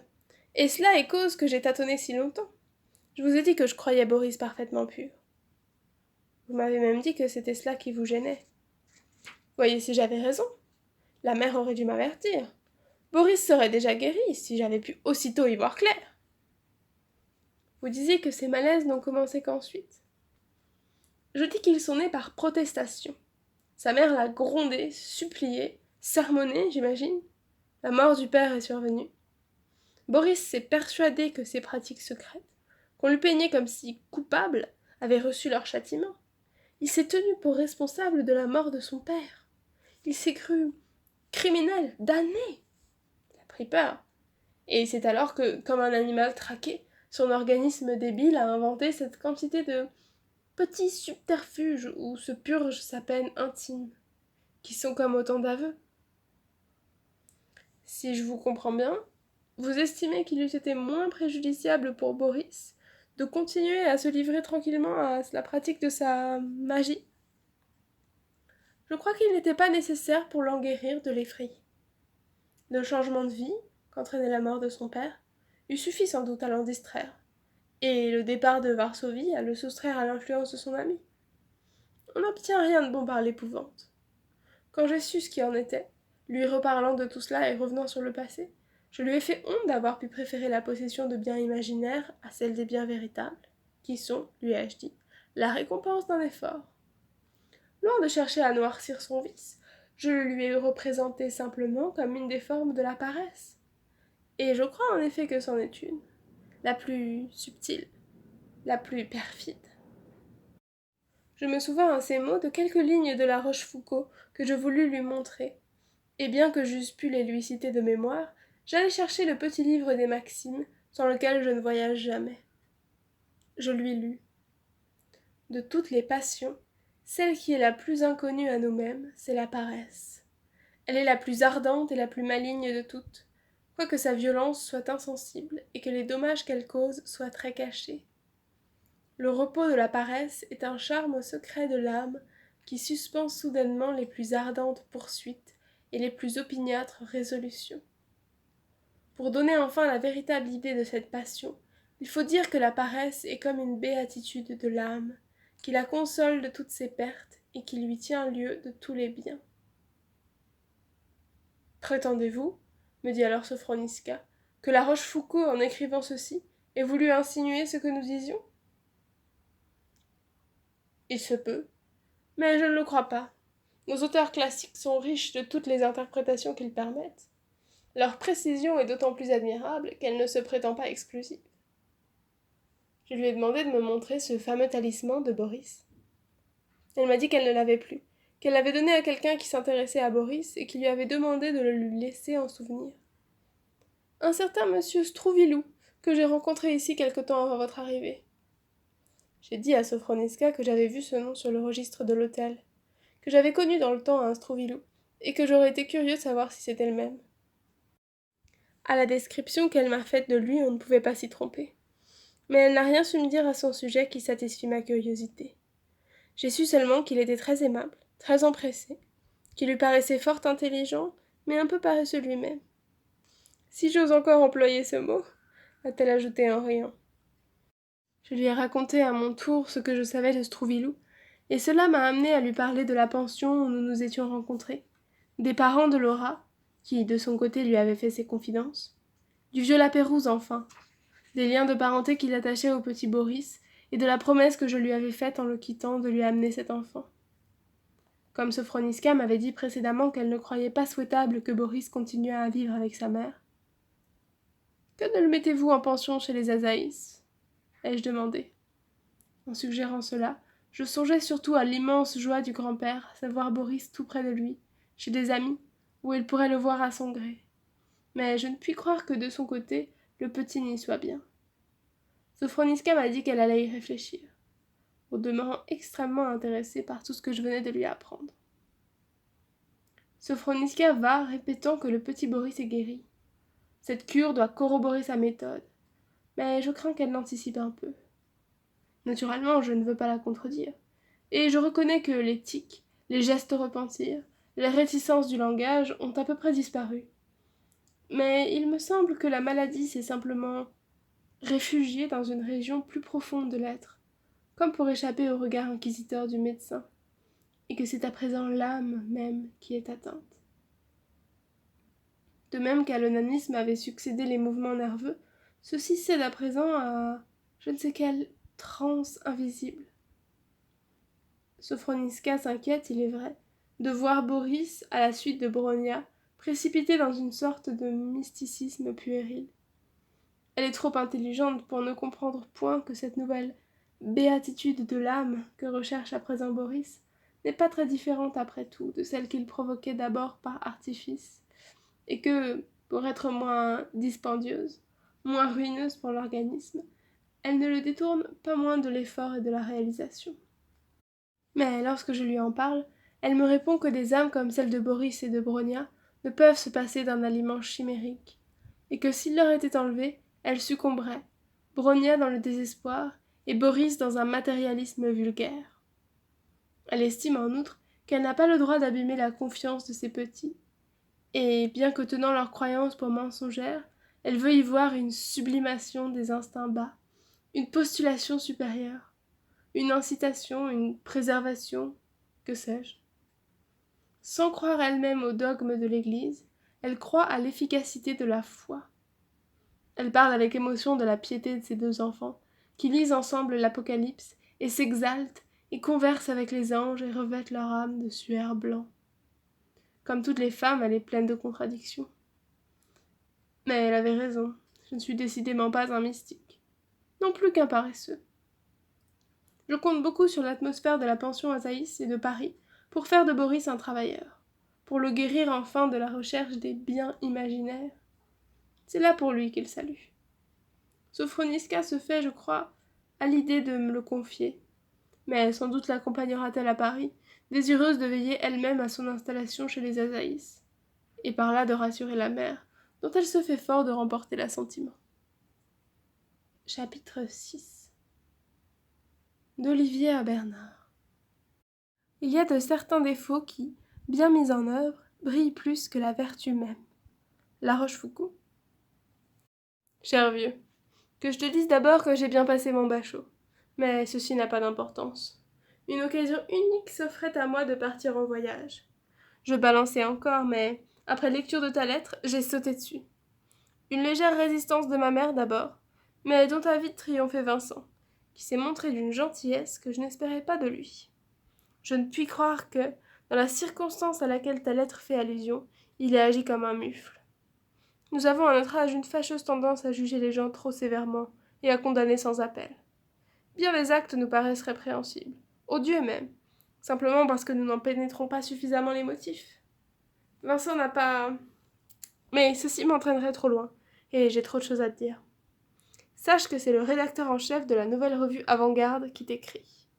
Après quelques délibérations, j'ai accepté d'assumer ses fonctions, dont le comte Robert de Passavant m'a jugé digne. C'est lui qui commandite la revue.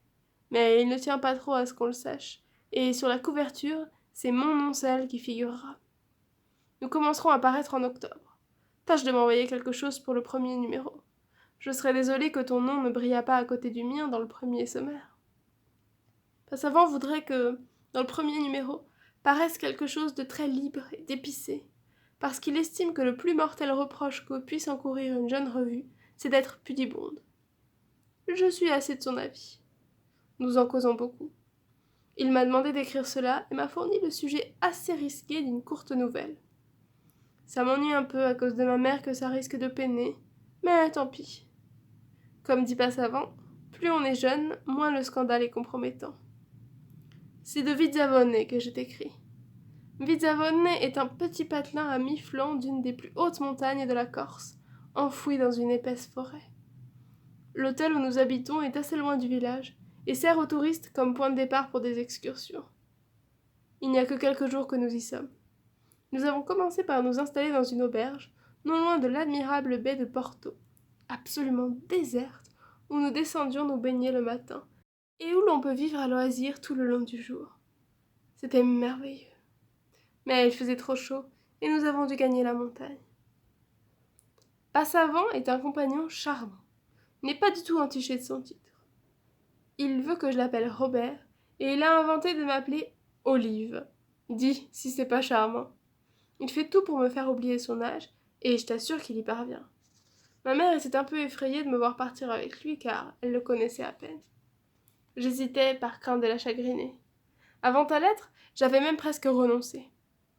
Mais Vincent l'a persuadé, et ta lettre m'a brusquement donné du courage. Nous avons passé les derniers jours avant le départ à courir les magasins. Passavant était si généreux qu'il voulait toujours tout m'offrir, que je devais sans cesse l'arrêter. Mais il trouvait mes pauvres nippes affreuses. Chemise, cravate, chaussettes, rien de ce que j'avais ne lui plaisait. Il répétait que si je devais vivre quelque temps avec lui, il souffrirait trop de ne pas me voir vêtue comme il faut. C'est-à-dire comme il lui plaît. Naturellement, on faisait envoyer chez lui toutes les emplettes, par crainte d'inquiéter maman. Il est lui-même d'une élégance raffinée. Mais surtout, il a très bon goût, et beaucoup de choses qui me paraissaient supportables me sont devenues odieuses aujourd'hui. Tu n'imagines pas comme il pouvait être amusant chez les fournisseurs. Il est tellement spirituel. Je voudrais t'en donner une idée. Nous nous trouvions chez Brentano, où il avait donné à réparer son stylo. Il y avait derrière lui un énorme Anglais qui voulait passer avant son tour, et qui, comme Robert le repoussait un peu brusquement, a commencé à baragouiner je ne sais quoi à son adresse. Robert s'est retourné et, très calme, « Ce n'est pas la peine, je ne comprends pas l'anglais. » L'autre, furieux, a reparti en pur français. « Vous devriez le savoir, monsieur. » Alors, Robert, en souriant très poliment, « Vous voyez bien que ce n'est pas la peine. » L'anglais bouillonnait, mais n'a plus su que dire. C'était roulant. Un autre jour, nous étions à l'Olympia. Pendant l'entracte, nous nous promenions dans le hall où circulait grande abondance de putains. 2 d'entre elles, d'aspect plutôt minable, l'ont accostée. « Tu payes un bock, chérie ?» Nous nous sommes assis avec elle à une table. « Garçon, un bock pour ces dames. »« Et pour ces messieurs ?»« Nous. Oh, nous prendrons du champagne. » a-t-il dit tout négligemment. Et il a commandé une bouteille de moët que nous avons sifflée à nous deux. Si t'avais vu la tête des pauvres filles. Je crois qu'il a horreur des putains. Il m'a confié qu'il n'était jamais entré dans un bordel. Et m'a laissé entendre qu'il serait très fâché contre moi si j'y allais. Tu vois que c'est quelqu'un de très propre, malgré ses airs et ses propos cyniques.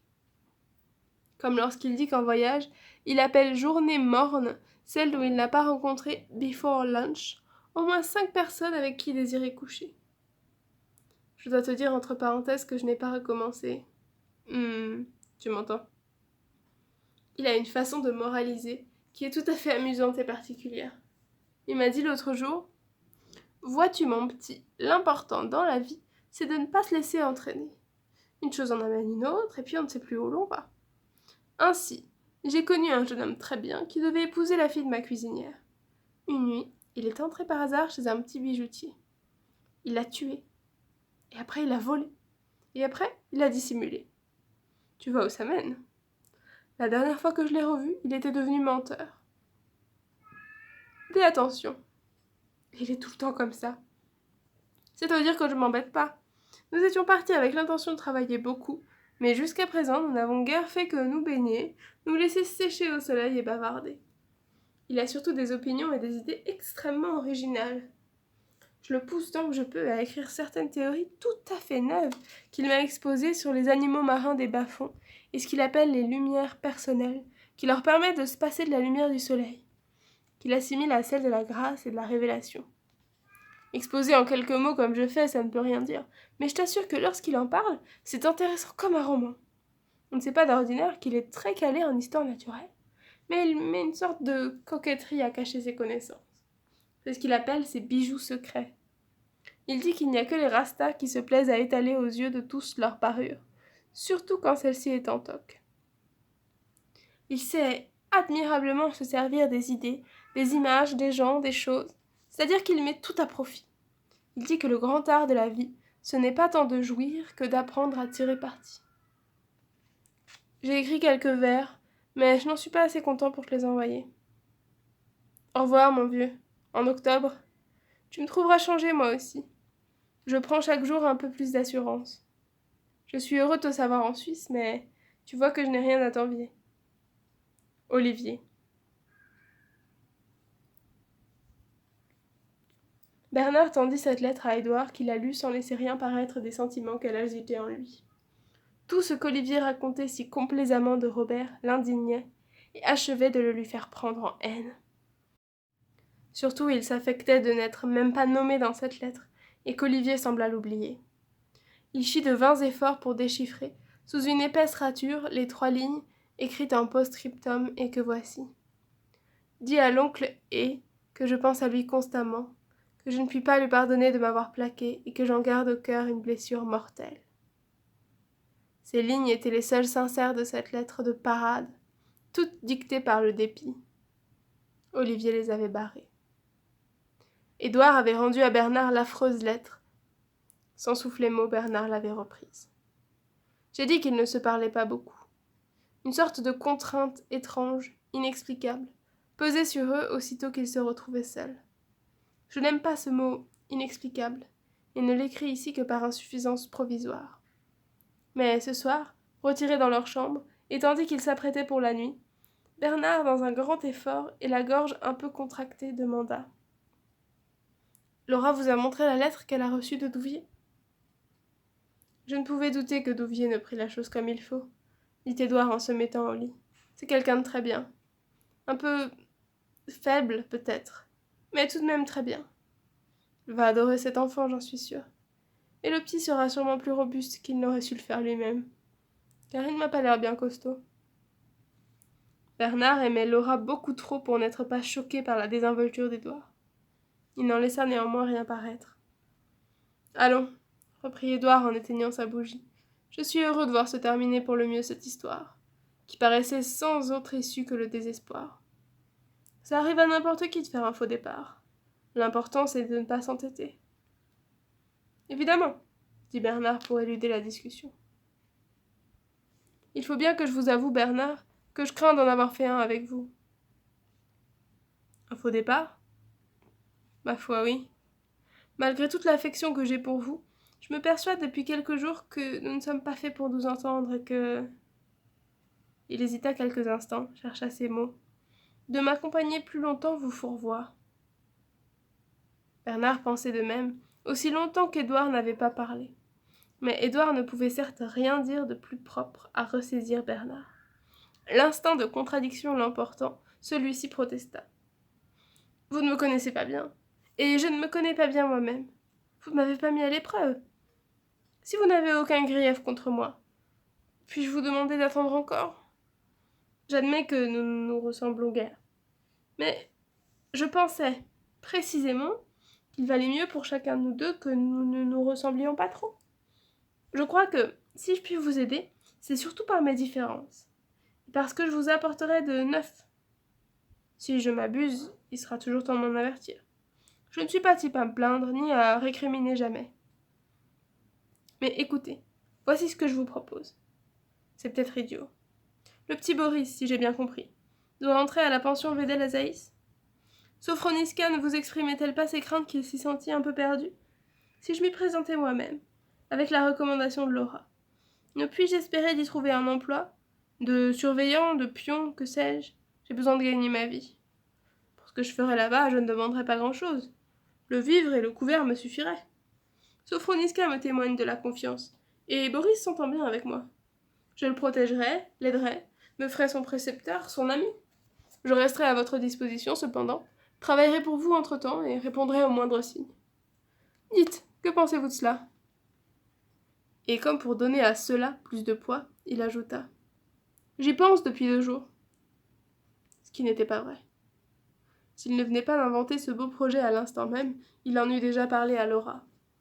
Mais ce qui était vrai, et qu'il ne disait pas, c'est que depuis son indiscrète lecture du journal d'Édouard, et depuis la rencontre de Laura, il songeait souvent à la pension Vedel. Il souhaitait de connaître Armand, cet ami d'Olivier dont Olivier ne lui parlait jamais. Il souhaitait plus encore de connaître Sarah, la sœur cadette. Mais sa curiosité demeurait secrète. Par égard pour Laura, il ne se l'avouait pas à lui-même. Édouard ne disait rien. Pourtant, le projet que lui soumettait Bernard lui plaisait, s'il l'assurait d'un domicile. Il se souciait peu d'avoir à l'héberger. Bernard souffla sa bougie puis reprit. N'allez pas croire que je n'ai rien compris à ce que vous racontiez de votre livre et du conflit que vous imaginez entre la réalité brute et la... Je ne l'imagine pas, interrompit Édouard. Il existe. Mais précisément, ne serait-il pas bon que je rabatte vers vous quelques faits pour vous permettre de lutter contre? J'observerai pour vous. Édouard doutait si l'autre ne se moquait pas un peu. Le vrai, c'est qu'il se sentait humilié par Bernard. Celui-ci s'exprimait trop bien. Nous y réfléchirons, dit Édouard. Un long temps passa. Bernard essayait en vain de dormir. La lettre d'Olivier le tourmentait. À la fin, n'y tenant plus, et comme il entendait Édouard s'agiter dans son lit, il murmura. Si vous ne dormez pas, je voudrais vous demander encore. Qu'est-ce que vous pensez du comte de Passavant? Parbleu, vous le supposez bien, dit Édouard. Puis, au bout d'un moment, et vous? Moi, dit Bernard sauvagement, je le tuerai. Chapitre 7. Le voyageur, parvenu en haut de la colline, s'assied et regarde avant de reprendre sa marche, à présent déclinante. Il cherche à distinguer où le conduit enfin ce chemin sinueux qu'il a pris, qui lui semble se perdre dans l'ombre, et, car le soir tombe, dans la nuit. Ainsi, l'auteur imprévoyant s'arrête un instant, reprend souffle, et se demande avec inquiétude où va le mener son récit. Je crains qu'en confiant le petit Boris aux Azaïs, Édouard ne commette une imprudence. Mais comment l'en empêcher? Chaque être agit selon sa loi, et celle d'Édouard le porte à expérimenter sans cesse.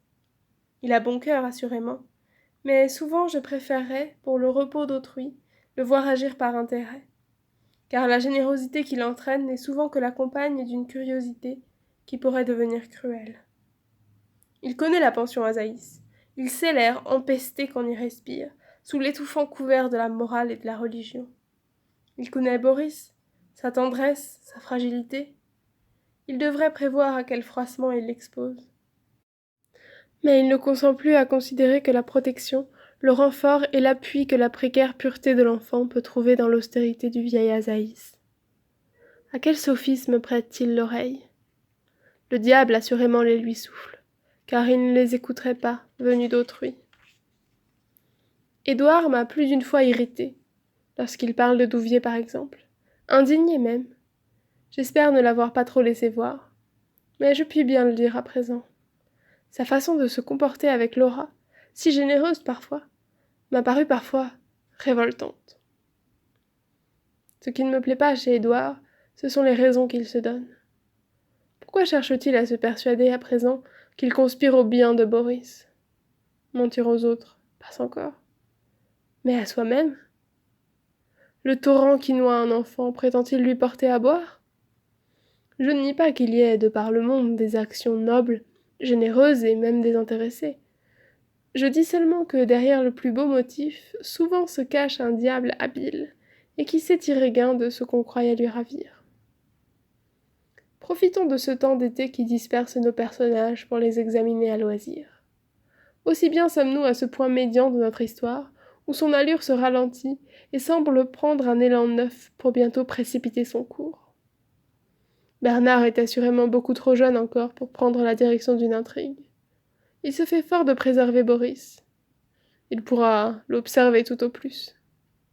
Nous avons déjà vu Bernard changer. Ses passions peuvent le modifier plus encore. Je retrouve sur un carnet quelques phrases où je notais ce que je pensais de lui précédemment. J'aurais dû me méfier d'un geste aussi excessif que celui de Bernard au début de son histoire. Il me paraît, à en juger par ses dispositions subséquentes, qu'il a comme épuisé toutes ses réserves d'anarchie, qui sans doute se fussent trouvées entretenues s'il avait continué de végéter, ainsi qu'il sied, dans l'oppression de sa famille. À partir de quoi il a vécu en réaction, et comme en protestation de ce geste. L'habitude qu'il a prise de la révolte et de l'opposition le pousse à se révolter contre sa révolte même. Il n'est sans doute pas un de mes héros qui m'ait davantage déçu, car il n'en était peut-être pas un qui m'eût fait espérer davantage. Peut-être s'est-il laissé aller à lui-même trop tôt. Mais ceci ne me paraît déjà plus très juste. Je crois qu'il faut lui faire encore crédit. Beaucoup de générosité l'anime. Je sens en lui de la virilité, de la force. Il est capable d'indignation. Il s'écoute un peu trop parler, mais c'est aussi qu'il parle bien. Je me défie des sentiments qui trouvent leur expression trop vite. C'est un très bon élève, mais les sentiments neufs ne se coulent pas volontiers dans les formes apprises. Un peu d'invention le forcerait à bégayer. Il a trop lu déjà, trop retenu, et beaucoup plus appris par les livres que par la vie. Je ne puis point me consoler de la passade qui lui a fait prendre la place d'Olivier près d'Édouard. Les événements se sont mal arrangés. C'est Olivier qu'aimait Édouard. Avec quel soin celui-ci ne l'eût-il pas mûri? Avec quel amoureux respect ne l'eût-il pas guidé, soutenu, porté jusqu'à lui-même? Pas savant va l'abîmer, c'est sûr. Rien n'est plus pernicieux pour lui que cet enveloppement sans scrupule. J'espérais d'Olivier qu'il aurait mieux su s'en défendre, mais il est de nature tendre et sensible à la flatterie. Tout lui porte à la tête. De plus, j'ai cru comprendre à certains accents de sa lettre à Bernard qu'il était un peu vaniteux. Sensualité, dépit, vanité, quelle prise sur lui cela donne. Quand Édouard le retrouvera, il sera trop tard, j'en ai peur. Mais il est jeune encore, et l'on est en droit d'espérer. Pas savant. Autant n'en point parler, n'est-ce pas? Rien n'est à la fois plus néfaste et plus applaudi que les hommes de son espèce. Sinon pourtant les femmes semblables à Lady Griffith. Dans les premiers temps, je l'avoue, celle-ci m'imposait assez. Mais j'ai vite fait de reconnaître mon erreur. De tels personnages sont taillés dans une étoffe sans épaisseur. L'Amérique en exporte beaucoup, mais n'est point seule à en produire. Fortune, intelligence, beauté, il semble qu'ils aient tout. Fort, une âme. Vincent, certes, devra s'en convaincre bientôt. Ils ne sentent peser sur eux aucun passé, aucune astreinte. Ils sont sans loi, sans maître, sans scrupules, libres et spontanés. Ils font le désespoir du romancier, qui n'obtient d'eux que des réactions sans valeur. J'espère ne pas revoir Lady Griffiths d'ici longtemps. Je regrette qu'elle nous ait enlevé Vincent, qui lui m'intéressait davantage, mais qui se banalise à la fréquenter. Roulé par elle, il perd ses angles. C'est dommage, il en avait d'assez beaux. S'il m'arrive jamais d'inventer encore une histoire, je ne la laisserai plus habiter que par des caractères trempés, que la vie loin d'émousser aiguise. Laura, Douvier, la Pérouse, Azaïs. Que faire avec tous ces gens-là? Je ne les cherchais point. C'est en suivant Bernard et Olivier que je les ai trouvés sur ma route. Tant pis pour moi. Désormais, je me dois à eux.